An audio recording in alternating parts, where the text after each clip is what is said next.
অন্তর্বর্তীকালীন সরকার শপথ গ্রহণ করেছিল, সেই সরকারে আমাদের মাননীয় সেই আজকে যিনি সংসদ সদস্য মন্তব্য করেছেন তিনিও শপথ নিয়েছিলেন। তাহলে সবকিছু অবৈধ করে দিতে হবে, বিগত সরকারের সমস্ত কিছুকে অবৈধ ঘোষণা করতে হবে। 274 ধারায় আমাকে ব্যক্তিগতভাবে উদ্ধৃতি দিয়ে একটা মন্তব্য, অসত্য মন্তব্য করা হয়েছে, যার পরিপ্রেক্ষিতে আজকে আমি এখানে দাঁড়িয়েছি।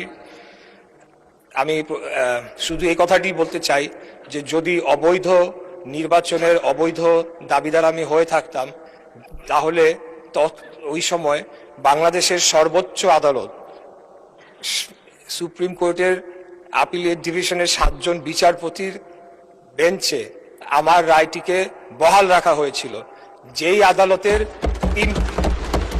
আদালতের রেফারেন্সের উপরে ভিত্তি করে বিগত স্টার নিউজ বাংলার খবর বিশ্বের সাথে।